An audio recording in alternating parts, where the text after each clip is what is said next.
Bueno, realmente, cuando estudiamos el proceso de la restauración y sobre todo su crisis final,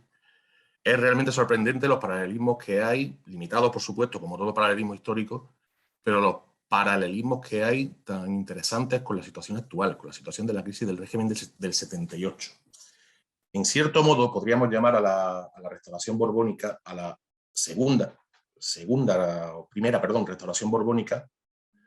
Bueno, segunda si partimos de Fernando VII después del periodo napoleónico. Ahora mismo estaríamos en la tercera. Podríamos llamar a este régimen el régimen del 76, porque es cuando se aprueba la Constitución que regirá durante 47 años hasta 1923, como veremos a continuación, la Constitución más longeva de la historia constitucional del Estado español, que la actual Constitución lleva camino de un récord que la actual Constitución lleva camino de batir. Pero si nos fijamos bien, realmente en las bases de dicha crisis están los mismos factores que siguen operando hoy en día, no solamente la propia estructura del capitalismo español y los propios problemas heredados de la constitución del capitalismo español, sino fundamentalmente dentro de eso tres cuestiones que no se han resuelto hasta hoy, ligadas absolutamente a la lucha de clase y a la propia configuración del Estado español, que son la cuestión militar, la cuestión nacional y la cuestión colonial. No se sorprenderá cuando digo que la cuestión nacional no está resuelta, ahora lo veremos a continuación. Y esas tres cuestiones, digamos tendrán un impacto muy grande en todo lo que son los acontecimientos de la crisis final de la Restauración, y seguirán operando en todo lo que es el periodo de la Revolución Española, el periodo ya de los años 30. Con todo, insisto, con toda la prevención que podamos tener hacia cualquier tipo de paralelismo histórico, con todas las diferencias evidentes, dado el desarrollo tan espectacular del capitalismo español en los últimos 100 años, que luego, al final de la introducción, podremos entrar a detallar. Lo cierto es que el régimen del 76, el régimen de la restauración borbónica, ya antes de la Primera Guerra Mundial estaba empezando a erosionarse de alguna manera por la propia dinámica del régimen y de los partidos del turno. Como se dijo ayer en la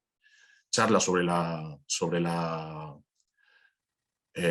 irrupción del movimiento obrero, el auge del movimiento obrero en los años centrales de la Restauración, el régimen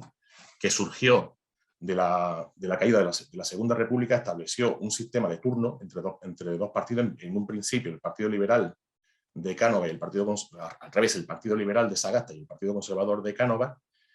en el cual, no es que las elecciones estuvieran amañadas, las elecciones estaban amañadas, pero en la mayor parte de los casos el rey, y eso será más habitual todavía en el reinado de Alfonso XIII, el rey, hacía frente a la crisis de gobierno, nombrando a un primer ministro distinto, a un presidente del Consejo de Ministros distinto del partido distinto al que ostentaba el gobierno hasta ese momento, y solo después se convocaban las elecciones que dieron la mayoría a esa nueva mayoría de gobierno que había sido elegida por el rey. Es decir, fabricando artificialmente las mayorías electorales a partir del mecanismo del encasillado y del caciquismo de la Restauración. Pero precisamente por todo el auge por todo el auge incipiente de la lucha de clase a partir de 1890 y por la crisis del 98, fundamentalmente por la cuestión de la pérdida de las colonias y porque tradicionalmente y siempre históricamente el viento ha soplado primero en la copa de los árboles, es decir, las crisis sistémicas, las crisis del capitalismo se han hecho notar en primer lugar dentro de los sectores de la clase dominante y incluso de los representantes políticos de la clase dominante. Estos partidos se empiezan a fraccionar a partir ya de la primera década del siglo XX, provocando más inestabilidad política, ¿no? O sea, tenemos periodos en la primera y segunda década del siglo XX en los que los gobiernos duran un año, los que se encadenan prácticamente 3 elecciones generales seguidas, y esa es la situación en la que está el Estado español. Todo esto con un un aumento, con un auge de la industria, especialmente en las localizadas en las zonas que ya comentamos ayer, ¿no? Fundamentalmente Cataluña, extendiéndose hacia Levante, Asturias y Vizcaya, y las zonas que empiezan a una industrialización incipiente en aquel momento, la zona de Andalucía, de Madrid fundamentalmente. Y ese es el momento que atravesaba el capitalismo español cuando estalla la Primera Guerra Mundial. Guerra en la que España permanece neutral, y esa neutralidad le da a la burguesía española un campo de acción enorme para las exportaciones. Estamos hablando de que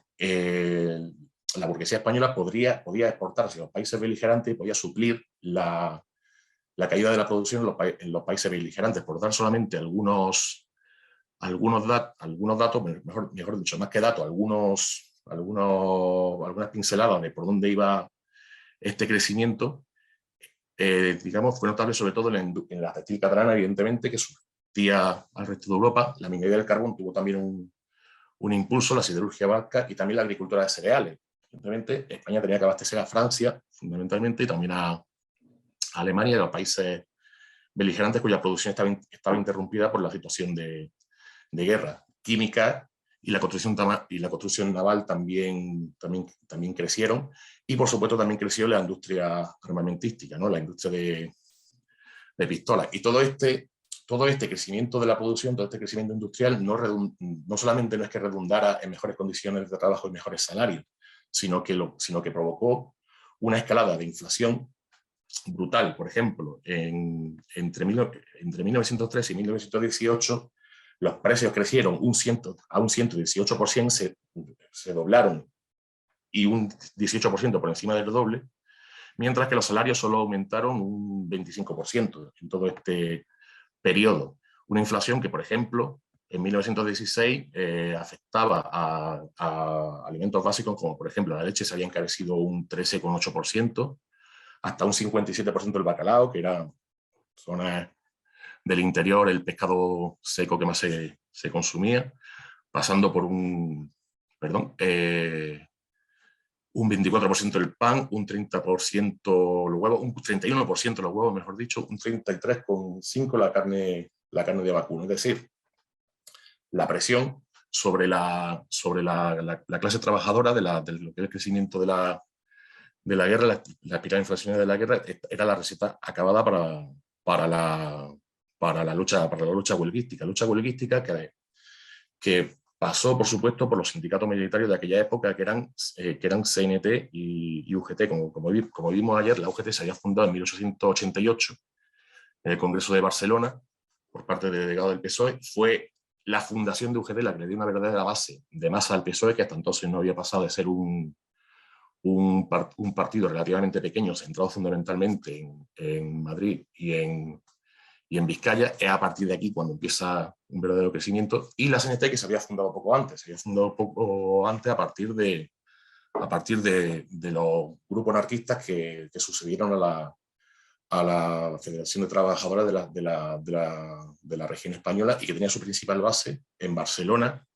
y en el campo andaluz. Es decir, esto da una idea un poco de lo que es el carácter centrífugo del lavasado y realmente disperso, por decirlo así, del movimiento obrero en el Estado español, que por la propia configuración del desarrollo del país no tenía en aquel momento ninguna organización que pudiera aglutinar, que pudiera, digamos, que jugar ese papel de unificar el movimiento obrero en toda la península, en todo el territorio, sino que eran en determinadas, dependiendo de su desarrollo, dependiendo de las tradiciones que se habían establecido en el periodo anterior, mucho más avanzada, en el caso de Cataluña y del campo andaluz. Dependiendo de eso, era una organización u otra la que tenía la primacía. En el caso concreto del anarquismo, pues tuvo esa mayoría en estas zonas clave, tanto de proletariado industrial como de proletariado agrícola. Y claro, evidentemente ante esta situación tenían que llegar a algún tipo de acuerdo para poder llevar a cabo una movilización general contra la carestía de la vida, que fuera más allá de las clásicos motines por las subsistencias, de los cuales hubo amago en el periodo de la Primera Guerra Mundial. Así llegamos a diciembre del 16, donde se convoca la primera huelga contra la carestía, contra los efectos de la guerra, una huelga que consigue paralizar las principales zonas industriales del país y que, digamos, dará pie a la huelga revolucionaria. Esa unidad de acción entre UGT y CNT dará pie a la huelga revolucionaria de 1917. Pero claro, a esto se suman los efectos eléctricos de la Revolución Rusa en el movimiento obrero español, que luego desarrollaremos, que luego veremos el impacto que tendrán en las organizaciones a la hora de diferenciar de la diferenciación interna de las organizaciones, fundamentalmente socialistas, pero también anarquistas, ¿no? en este periodo. En este periodo, bueno, ya sabemos, en marzo del 17 se había llevado a cabo, o sea, había tenido lugar el primer capítulo de la Revolución de 1917 con la abdicación del zar y la formación de los primeros soviets, o sea, de los primeros soviets del 17. Los soviets, como bien sabemos, habían aparecido por primera vez en 1905, y el impacto en el conjunto del movimiento de Europa ante la posibilidad de que Rusia saliera de la guerra y digamos, de la posibilidad de que la clase trabajadora tomara el poder, eso tuvo un efecto eléctrico sobre todo el movimiento obrero, y en España y en la neutral España no fue menos. También tenemos que puntualizar una cuestión. Al haber permanecido neutral en el conflicto, el PSOE no había pasado por la experiencia, o los militantes del PSOE, mejor dicho, no habían pasado por la experiencia de una traición, digamos, tan abierta hacia el internacionalismo, hacia la clase trabajadora, como la que protagonizaron la socialdemocracia alemana, el socialismo francés o el laborismo británico, sino que el PSOE, a pesar de sus veleidades aliadófilas, que luego, si queréis, podemos analizar a qué respondían, digamos, no se había manchado las manos con esta cuestión, con lo cual todavía su base de apoyo estaba intacta, y eso tendrá digamos, a pesar, insisto, de su política de conciliación con lo que se consideraba entonces la burguesía, lo que consideraban ellos la burguesía progresista republicana, que se había concretado ya en el periodo anterior a la guerra, en 1910, con la conjunción republicano-socialista que había dado lugar a la elección de Pablo Iglesias, Pose, como primer diputado socialista en las elecciones de 1910. Y eso, digamos, eso tendrá un impacto tanto en el papel que jugará el Partido Socialista durante todo el siguiente periodo, como también en todo lo que condiciona el surgimiento posterior del Partido Comunista. Brevemente, porque no tenemos tanto tiempo, la huelga general de 1917 no se plantea como una simple huelga general para obligar al gobierno a llevar a cabo una serie de reformas que mitiguen la carestía de la vida, que mitiguen los efectos de la guerra sobre la clase trabajadora española, sino que se plantea como un desafío abierto al sistema del turno, al sistema de la restauración y a la propia monarquía, precisamente sobre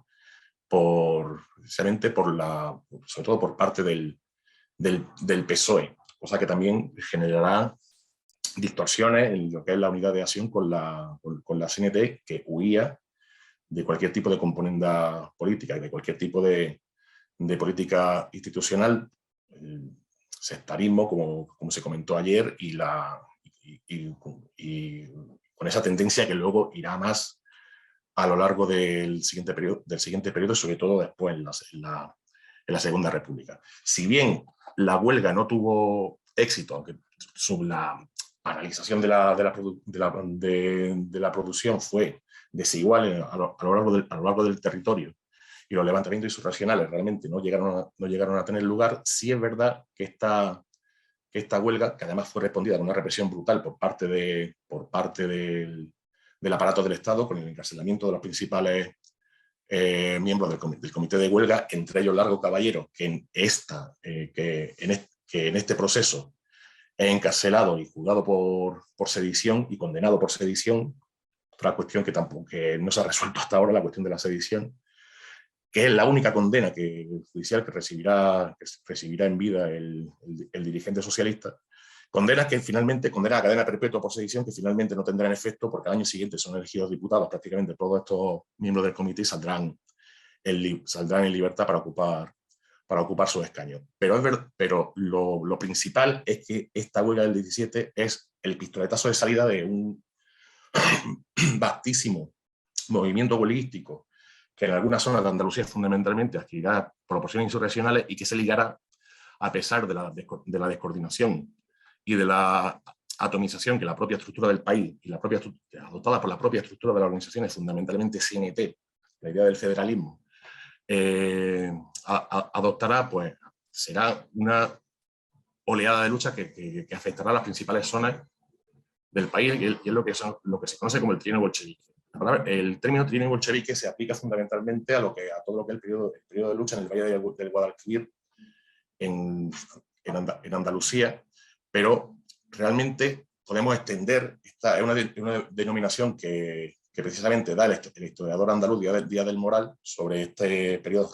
refiriéndose concretamente a este periodo de lucha jornalera y campesina, a partir sobre todo del Congreso de Castro del Río de 1918, que es el que impulsa, digamos, todo este periodo de huelgas locales y ocupaciones de fincas e insurrecciones locales, pero que esta denominación la podemos extender al conjunto del movimiento huelguístico que también afecta a Cataluña muy fundamentalmente y que culmina con la huelga de la canadiense, la huelga de Barcelona Traction Lake Company, que es la que consigue que el Estado español sea el segundo país después de la Rusia soviética en aprobar la jornada de 8 horas después de una huelga durísima, de una huelga que empieza en esta fábrica, que es, digamos, la productora de electricidad para toda Barcelona. La huelga de electricidad paraliza toda la producción y digamos, finalmente la tendencia hacia la huelga general es imparable y finalmente los huelguistas consiguen lo fundamental de sus reivindicaciones. Pero todo este proceso había empezado, como ya digo, todo este proceso se puede aglutinar, yo creo que se puede aplicar el término bolchevique a todo este proceso porque realmente es parte de la oleada revolucionaria que sacude Europa después de la Revolución de Octubre y fundamentalmente después de la Revolución Alemana y del Bienio Ruso-Italiano, que son los que ponen fundamentalmente la Revolución Alemana fin a la Primera Guerra Mundial, con lo que es la insurrección de los marineros de Kiel y todo el proceso revolucionario que se da en Alemania hasta enero de 1919, que es el que finalmente obliga a poner un fin precipitado a una guerra que aún así Alemania ya tenía perdida. Pues todo ese impacto, la idea del comunismo, la idea de que en Rusia los trabajadores habían conseguido poner fin no solamente a una monarquía centenaria como la de España, sino que además habían conseguido tomar el poder y empezar a organizar la sociedad sin patrones, sin burócratas, pues toda esa idea encendió la imaginación del proletariado en el Estado español de una manera muy clara y afectó y tuvo su impacto en las organizaciones, como veremos más adelante. Estamos hablando, un segundo, aquí, con respecto, no, sí, sí era esto lo que quería leer. Solamente por citar algunas cuestiones sobre el bienio bolchevique. Dice Díaz del Moral ante lo que son la huelga. Bueno, en primer lugar, tenemos que ver cómo afecta esto a las organizaciones, ¿no? Estamos hablando de que la CNT en diciembre del 19 llegó a tener, la CNT solamente en Andalucía llegó a tener 100.854 afiliados. O sea, no estamos contando los afiliados en Barcelona, que era el bastión fundamental. Mientras que entre octubre del 18 y julio del 19, la UGT recibe 23.900 nuevas afiliaciones. La UGT, que tiene su base principal en la provincia de Jaén, y que luego, en el periodo de la guerra, serán los que lleven a cabo un proceso de colectivizaciones que no está tan estudiado como las de Aragón. Por ejemplo, decía Díaz del Moral sobre las huelgas del periodo entre el Congreso de Castro del Río de 1918 y la segunda huelga general de marzo del 19. En general, las huelgas de estos 3 meses terminaron con transacciones. Bajo la presión patronal, las autoridades decidieron hacer intervenir en los conflictos de la fuerza pública. Un regimiento de caballería recorrió la campiña y otro de infantería la sierra. La Guardia Civil dio carga, hubo detenciones de obreros. Estos hechos, que levantaron el ánimo de los patronos y deprimieron el de los campesinos, hubieran bastado quizá para iniciar la decadencia del movimiento si no hubieran sobrevenido otros motivos enardecedores. A medida que el año avanzaba, crecía la agitación obrera en todo el mundo. La de España no iba a la saga de la de otros pueblos. Una vez más, el peso del contexto internacional en la lucha que se da en el Estado español. El resonante triunfo de la huelga de la canadiense y el arrollador impulso del sindicalismo, que absorbía rápidamente el proletariado español, la extensa conmoción agraria de casi toda Andalucía y la amenazadora actitud de los trabajadores del norte y del centro, y frente a estos empujes de abajo, la acentuada postración del poder público permitían a los asalariados alimentar todo linaje de esperanza. La situación era tal que entre 1917 y 1921 los salarios crecieron entre un 100 y un 150%.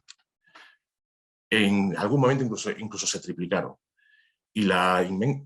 claro, todo este proceso no llegó como es evidente, no llegó a terminar con el régimen de la restauración. Fue derrotado finalmente por la propia falta de dirección, ¿no? Como la inmensa mayoría de los conflictos laborales de 1918 terminaron con victorias obreras. Los de marzo de 1919 acabaron con derrotas, que no menguaron el entusiasmo de los luchadores. En las de mayo y otoño del 19 hubo transacciones y derrotas. Las de 1920 produjeron triunfos rotundos a la burguesía. Aquí es donde ya podemos dar donde empiezan ya a, digamos, dispersarse el periodo político. Pero desde el principio al fin de la conmoción se consiguieron por escrito los tratados de paz. Estos contratos colectivos, convenios colectivos, que llamaríamos hoy en día, redactados tan minuciosas y empeñadas discusiones que duraban a veces 4 o 5 días. En definitiva, aquí vemos digamos, la toma de conciencia y los resultados, incluso subproductos de la lucha revolucionaria en la consecución, pues, como comenta Díaz del Moral, de esos convenios. O sea, a pesar de que el movimiento insurreccional como tal fuera derrotado, quedó una semilla, quedó una tradición, quedó una experiencia que luego, en el periodo posterior, sobre todo en el periodo de la República, a partir de 1932 y fundamentalmente después del gobierno del triunfo del Frente Popular, irá a más, operará y se pondrá en la práctica, ¿no? Todo el proceso de ocupaciones de fincas que hubo, sobre todo a partir de febrero del 36, después del triunfo del Frente Popular, ante, como ya hemos estudiado otras veces, la inacción del gobierno de la República ante lo que es la reforma agraria. Y todo en la reacción de patronal no se basó solamente en la represión abierta de la Guardia Civil o del Ejército en los pueblos jornaleros. En el caso concreto de Barcelona, la respuesta de la patronal tuvo una doble vía, legal y paralegal. Es decir, lo que es la represión abierta policial, llevada a cabo por el gobernador civil de Barcelona, anterior gobernador militar, Severiano Martínez Anido, sino con la organización de los llamados sindicatos libres, sindicatos amarillos, rompehuelgas, organizaciones de rompehuelgas y esquiroles, que llevaron a cabo una campaña de terrorismo contra las organizaciones obreras, fundamentalmente la CNT, y sectores del catalanismo cercano al movimiento obrero, que llevó a que se concretaron, por ejemplo, los asesinatos de Francesc Layret o del Noi del Sucre, Salvador Seguí y Noi del Sucre. la CNT respondió también con el uso de la violencia armada, respondiendo contra los pistoleros de la patronal, digamos, recordaba García Oliver en el famoso discurso, en el homenaje a Durruti de 1937, y ese periodo, digamos, y esa situación de lucha de clase enconada en Barcelona, pero después del agotamiento del periodo de la huelga, trasladada a lo que es la acción individual de la pistola, es uno de los motivos que digamos, irán conduciendo hacia que digamos, provocarán que la burguesía catalana apoye una respuesta, digamos, bonapartista ante la crisis del régimen, ante el digamos, el estancamiento del conflicto de clases, que es la que llevará 2 años después, en septiembre del 23, a la dictadura de Primo de Rivera. Pero la dictadura de Primo de Rivera es consecuencia de esta situación en Barcelona y en el conjunto del Estado después del trienio bolchevique, y es consecuencia también de la cuestión colonial, como comentábamos al principio, fundamentalmente de la guerra de Marruecos. Comentamos ayer de pasada el impacto que tuvo en la burguesía española y en el ejército la crisis del 98, la pérdida de las colonias ultramarinas de Cuba y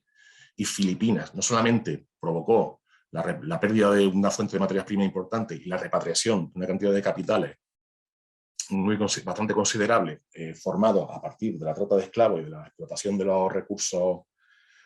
cubanos y filipinos, sino también dejó sin empleo, sin ocupación y sin destinos de prestigio que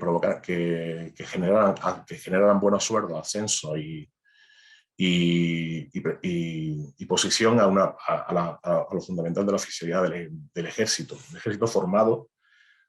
precisamente para el control, tanto para el control del orden público como para la represión dentro del Estado español, como para la represión y el control y el saqueo de las colonias. Si bien es cierto que la penetración española en en África no empieza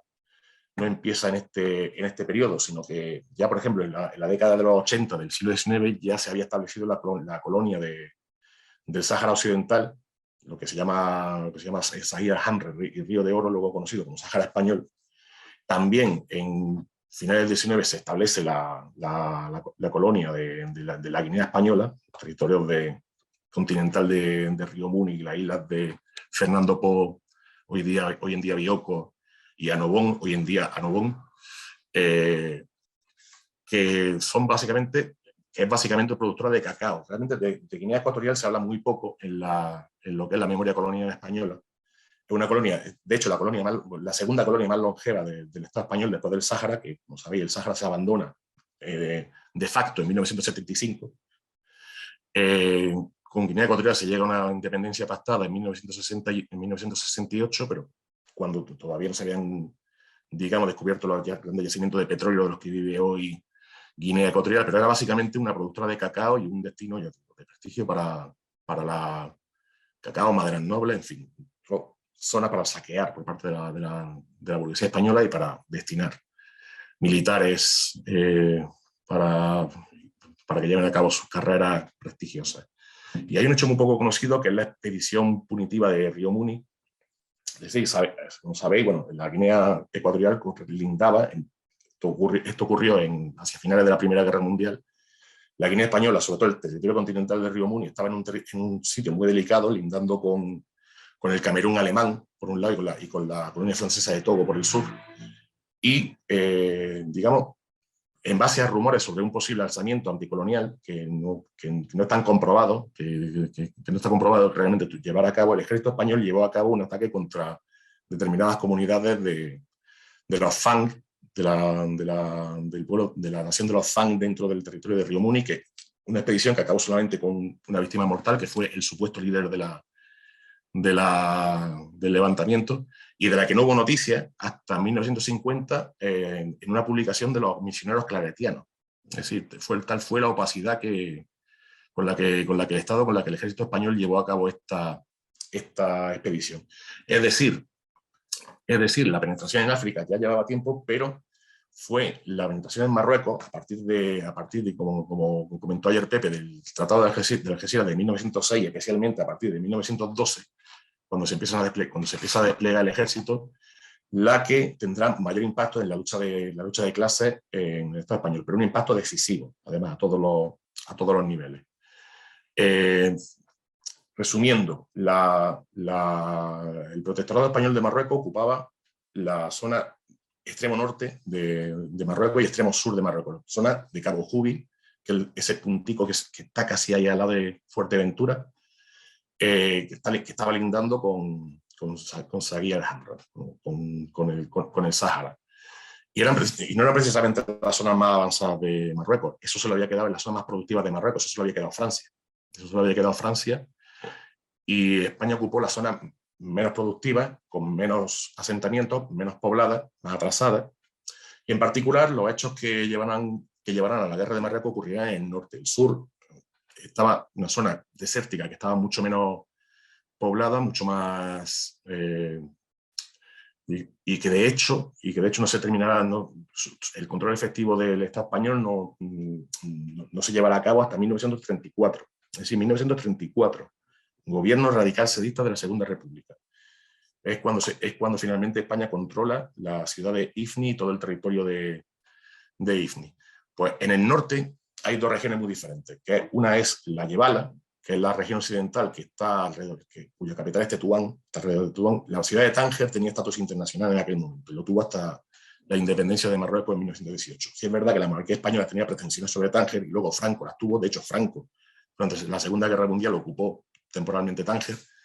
pero Tánger permaneció como ciudad abierta internacional y la capital del protectorado español se fijó en Tetuán. Es una zona de lengua árabe en la que la corona alauí gobernaba a través de señores feudales, entre los que destacaba el Raisuli, o Raisuni, dependiendo de la traducción, que en un principio colaboró con las autoridades españolas, pero luego, ante el descontento de la población, terminó enfrentándose y liderando partidas contra el ejército español. Esto en el occidente del país, la puntica que hay justo debajo de Ceuta. En el oriente, en toda la zona que hay al sur de Melilla, es lo que se llama el Rif, que es una región de lengua bereber que en aquel momento no tenía asentamiento urbano de importancia y que era parte de lo que en la corte, el Magsen, o sea, de lo que en Marruecos se llamaba el Bled de Siba, es decir, la zona del desgobierno, la zona en la que la autoridad del sultán no era efectiva totalmente. Era una zona en la que la principal actividad era la minera, como comentamos ayer. A partir de 1908 empieza la explotación minera a través de la compañía Minas del Rif, máximo accionista el conde de Romanones. Los primeros incursiones en el territorio rifeño dieron lugar a la Guerra de Melilla de 1909, que fue la que provocó la Semana Trágica de Barcelona por el movimiento de los reservistas. Y esa zona, digamos, como bien decía, tenía todavía una estructura tribal, no tenía una estructura, como ya comentaba, el Bled de Siba no formaba parte, no se regía por un Estado moderno en aquel momento. Eran varios los territorios tribales llamados kabilas, que en buena medida se enfrentaban entre sí entre las que destacaba la kabila de los Beni Urriagel, que es la que ocupaba el territorio alrededor de la bahía de Alusena. En aquel momento, después del Tratado de Algeciras y de que en 1912 se hiciera efectivo el control español sobre el territorio, Muhammad Abd el-Krim era funcionario del poder colonial español en Marruecos. De hecho, era articulista del periódico El Telegrama del Rif, pero poco a poco se fue enfrentando con las autoridades españolas, viendo el carácter depredador que tenía la presencia colonial en Marruecos, que era básicamente un negocio para los capitalistas españoles y un destino una cuestión de prestigio para el ejército, de prestigio de saqueo para el ejército y para la corona, y terminó liderando el movimiento independentista que consiguió la sonora victoria del Anual de 1921, de julio de 1921, el llamado desastre de Anual, en la que el avance el intento por parte del general Silvestre de controlar el territorio de los Beni Urriaguel, de controlar efectivamente el territorio de los Beni Urriaguel, se saldó con un sonoro fracaso por toda una serie de cuestiones tácticas que no vamos a entrar a detallar, y fracaso, digamos, victoria de la de los rifeños, que les permitió en todo ese periodo controlar la mayor parte de lo que era del territorio del protectorado español y fundar la efímera República del Rif, que fue el primer intento de montar un Estado moderno en el Magreb, ¿no? Y que finalmente fue derrotada en 1926 durante la dictadura de Primo de Rivera, como veremos ahora. En esta guerra, como decía, el ejército español era el ejército español la oficialidad española, mejor dicho, conseguía los ascensos por méritos de guerra mucho más rápidamente, no solamente mejores sueldos y ingresos extras por la corrupción que anidaba dentro del ejército, sino que además los ascensos por méritos de guerra eran más rápidos que los ascensos por escalafón burocrático de los militares que estaban destinados en la península. Y eso generó un movimiento en contra por parte de los militares destinados en la península, que se llamó la Junta de Defensa, que, digamos, plantearon un ultimátum al rey que aceptó en 1917, ¿no? Esto es uno de los acontecimientos clave de la crisis de 1917, junto con la huelga y junto con la asamblea de parlamentarios catalanes que digamos, en la que no voy a entrar en detalle porque no tengo tiempo, pero que fue un primer intento, además, en 2017, los paralelismos continúan, la que se planteó no la independencia, evidentemente, sino un estatuto de autonomía para Cataluña, cosa que evidentemente el régimen no aceptó. Y del fracaso de aquella asamblea de parlamentarios surgió el germen de lo que luego sería Esquerra Republicana de Cataluña, con la formación de Estat Català, y luego durante la dictadura de Primo de Rivera el intento de levantamiento desde Plas de Molló en el Rosellón contra el régimen para independizar Cataluña, ¿no? Que sí, los compañeros que si quieren luego pueden detallarlo. Pero frente a estos junteros, frente a los militares junteros que comentaba, tenemos los militares africanistas. ¿Quiénes son los militares africanistas? Son los oficiales destinados en el protectorado que están tomando parte activa en el conflicto contra las cabilas rifeñas y que comandan ejércitos formados por quintos, que son básicamente campesinos del interior, con una, digamos, formación militar rudimentaria, que en el caos y la desorganización del ejército español en Marruecos caen en números inhumanos, ¿no? Estamos hablando de una cantidad de bajas. Solamente en el desastre anual los estudios más conservadores dan la cifra de 8.000, incluyendo el propio general Silvestre, que aparentemente se suicidó en la desbandada general. Pero estos oficiales, precisamente viendo la desmoralización de las tropas y la oposición que la guerra de Marruecos causaba en España, además en ese periodo de agitación obrera en el sur y en Cataluña fundamentalmente,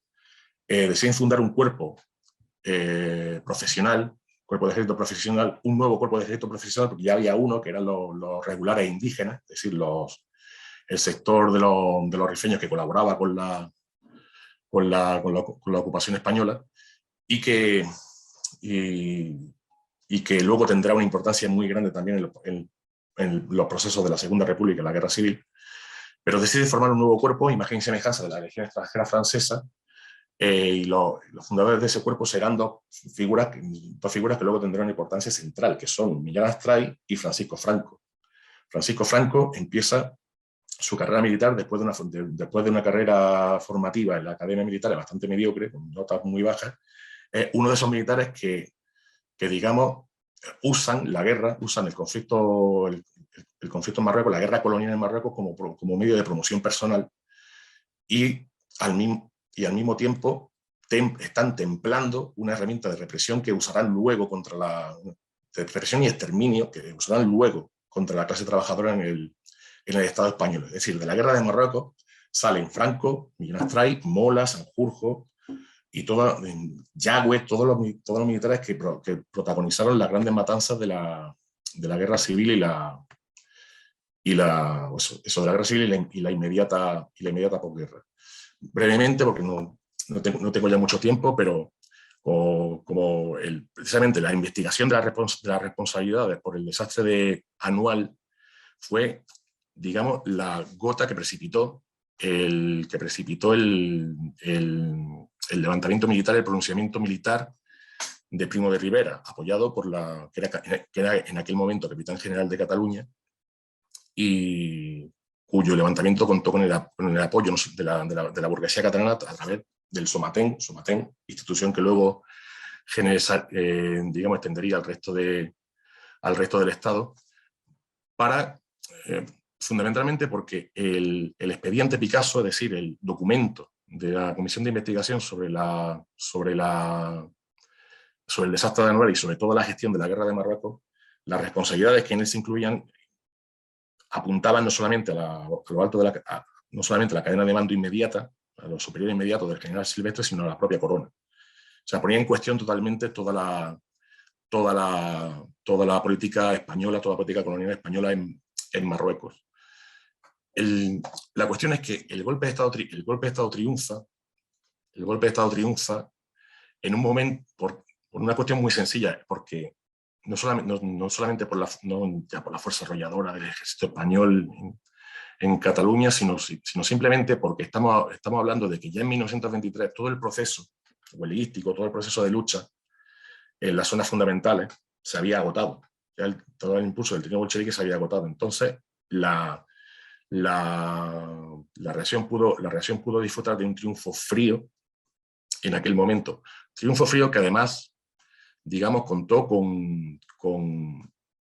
la aquiescencia de parte del PSOE. Y aquí entramos en una cuestión interesante con de la que se ha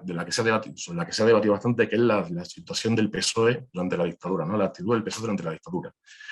El PSOE entonces se divide en su actitud hacia la dictadura. Por un lado, tenemos un sector encabezado por Largo Caballero que acepta formar parte del mecanismo corporativo de relaciones laborales que impone la dictadura, imagen y semejanza del corporativismo fascista italiano, con una idea concreta que es, independientemente de que haya dictadura o democracia formal, nosotros vamos a defender allí donde estén los derechos de los trabajadores. Bueno, esto puede parecer una idea correcta, pero evidentemente en su aplicación práctica, bueno, o sea, si vamos a tener una presencia en un organismo negociador a costa de apuntar a una dictadura y de aceptar la represión sobre la CNT y sobre el recién formado Partido Comunista, que era lo que ocurría.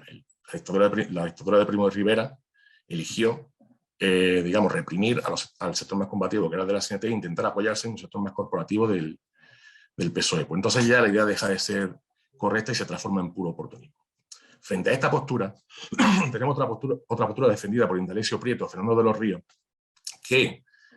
proponía la oposición a la dictadura, la no participación en los comités paritarios y la alianza, y reforzar la alianza con los republicanos, volver a la conjunción republicano-socialista. Esto también puede tener un costado correcto, que es decir, bueno, evidentemente tenemos que luchar contra la dictadura y el sector, y tenemos que apoyar la lucha contra la monarquía y por la república, pero claro, esto forma parte del esquema etapista que manejaba el PSOE con respecto a las tareas de la Revolución Española. Es decir, si la Revolución Española es de carácter burgués, tiene que terminar con los restos de feudalismo, con la monarquía, y modernizar el país, etcétera, etcétera, es una revolución burguesa, tiene que cumplir tareas democrático-burguesas y tiene que ser encabezada por la burguesía republicana. Organizada en los partidos republicanos, que eran partidos sin base real, meros agrupamientos de notables, muchos de ellos provenientes del propio campo monárquico y conservador, o de posiciones extrañas como el lerrouxismo. Salió el tema del Lerroux, de demagogos profesionales como el propio Alejandro Lerroux, y de eso, por ejemplo, es inseparable de lo que comenté. Por ejemplo, el apoyo a los aliados durante la Primera Guerra Mundial es parte de eso también, es parte de que la dirección del PSOE consideraba que las tareas de la Revolución Española eran democrático-burguesas y que el modelo que más se asimilaba a su concepción de república era precisamente la República Francesa o el parlamentarismo británico. Esa es la última tesis, la tesis de Fernando de los Ríos y de Prieto, la que al final se impone, y el PSOE, aunque no de forma oficial, pero sí como observadores, forman parte del Pacto de San Sebastián, que es el que tendrá lugar en 1930, en el que se forma el Comité Militar, el Comité Revolucionario, que dará lugar al primer gobierno provisional de la República. Pero esto no es fruto de un debate, digamos, teórico, congresual dentro del Partido Socialista, y voy ya resumiendo, sino fruto de la propia crisis, de la propia decadencia de la dictadura de Primo de Rivera. Como decía al principio, la dictadura de Primo de Rivera tuvo éxito en primer lugar de imponerse sobre las ruinas de lo que había sido el proceso de agitación anterior. Pudo disfrutar durante unos años de relativa paz social y de relativo crecimiento económico, aprovechando una coyuntura económica favorable, pero, digamos, a partir ya, especialmente del año 27-28, el proceso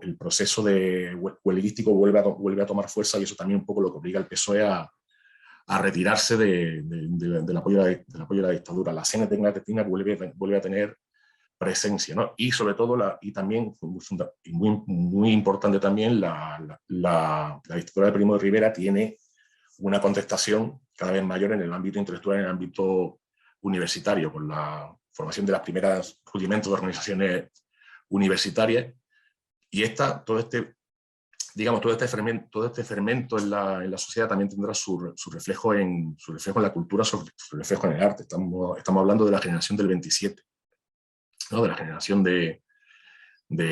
Lorca, de Alessandre, Valdelomar,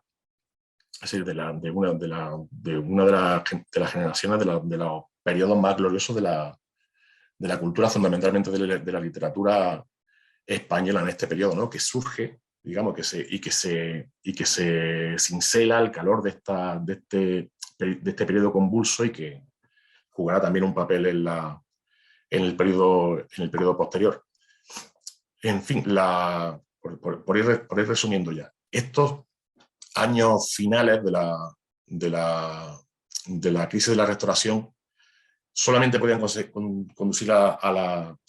tenían que conducir por fuerza a la República por una cuestión fundamental. Con la aceptación del gobierno de Primo de Rivera, de la dictadura de Primo de Rivera fue nombrado, después de su pronunciamiento en Barcelona, como primer ministro por parte del rey, a imagen y semejanza de lo que había hecho Víctor Manuel III un año antes con Mussolini. Aceptando esta situación, de hecho, la monarquía quedó completamente ligada al régimen dictatorial y desprestigiada para la inmensa mayoría de la población. Las tendencias republicanas fueron al alza e inutilizada para la propia burguesía, que una vez que se deshizo de Primo de Rivera, que dimitió en 1930 y murió poco después, ya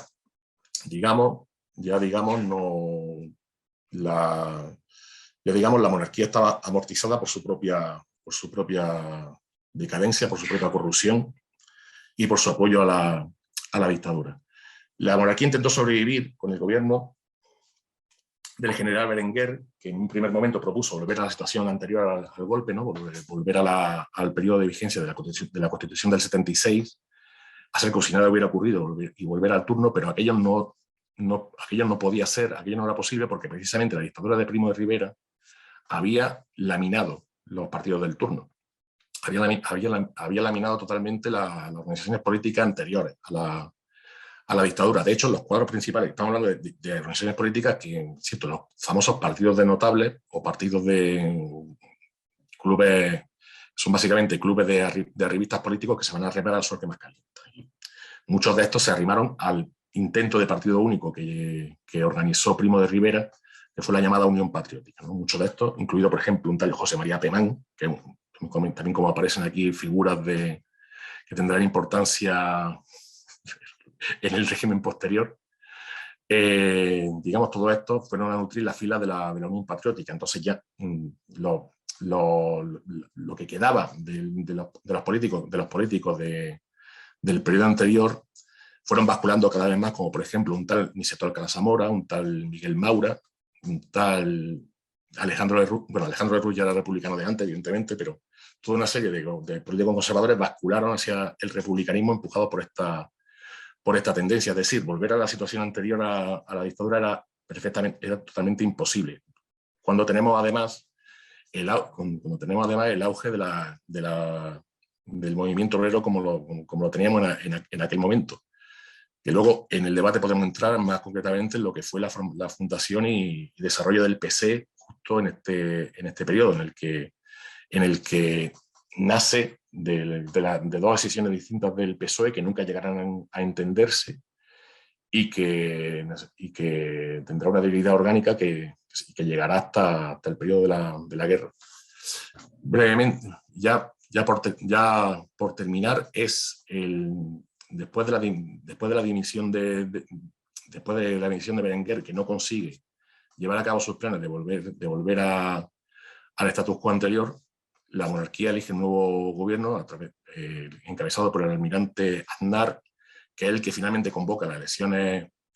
municipales de 1931, del 12 de abril de 1931, que son las que le dan la victoria a la conjunción republicano-socialista en la mayor parte de las capitales de provincia, ¿no? De 41 de 50 capitales de provincia para la conjunción republicano-socialista, y ese es el momento que abre la nueva etapa, que abre en la que todas las experiencias de este periodo tan extenso de la restauración, y en la que todas las organizaciones que se han forjado durante este periodo, en la que todos los programas que se han probado durante este periodo, se verán puestos a prueba de manera definitiva con los resultados que ya conocemos. Pues solamente por concluir, la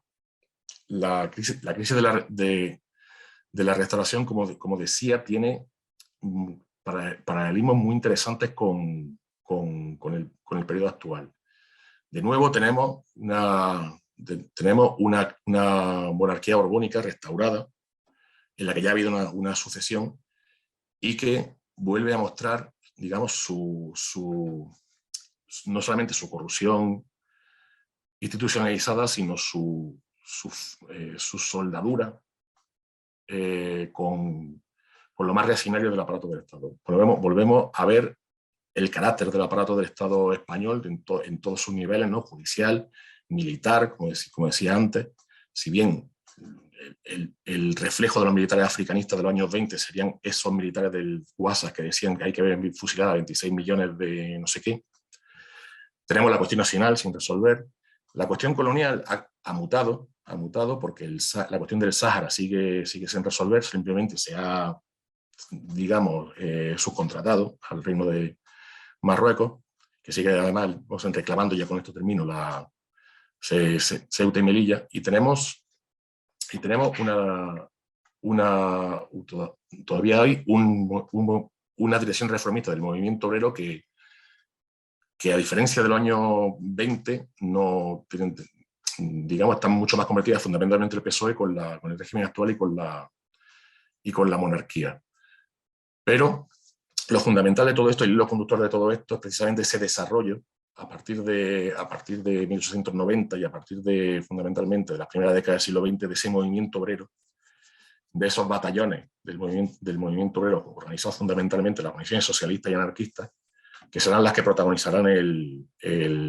periodo de la Revolución Española, las que protagonizarán los hechos fundamentales de la Revolución Española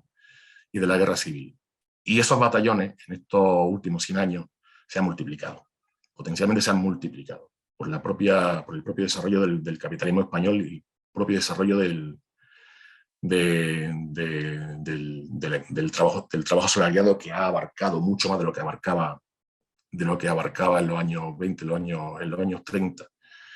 Estamos hablando de un proletariado mucho más extenso, mucho más formado y con mucha más experiencia histórica de lo que tenía en aquellos momentos en lo que estaba empezando a despertar, y a despertar de manera estruendosa. y no nos cabe duda de que, que esa clase obrera española volverá a protagonizar batallas de igual calibre con mejor resultado. Y con esto termino.